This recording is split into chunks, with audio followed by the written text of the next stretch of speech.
Corona कथा कहतु सांबादिक मानकर जहाँ जहाँ असुविधा थिला किछि परिमाण में पूरण होईछि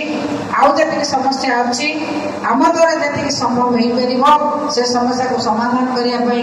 आम स्तर जति पारिबो आमे चेष्टा करिमु एवं विधानसभा सम्मुखें उपस्थापन करी सांबादिक मानकर जो ग्रामांचल सांबादिक जो मैंने अच्छा समस्या को समाधान करने को निश्चित भाव में चेष्टा करें। ग्रामांचल जो सांबादिक भाई मैंने अच्छा से प्रकृत ग्रामांचल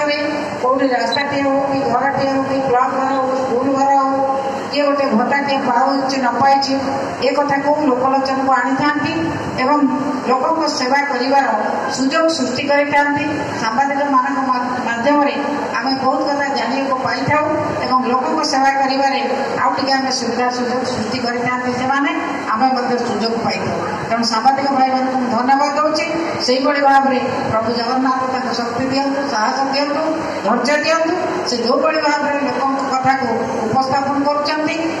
सेवा जोगाइबार साहाय्य कर भाव में कम करूँ ये प्रभु जगन्नाथ पाखे प्रार्थना करी।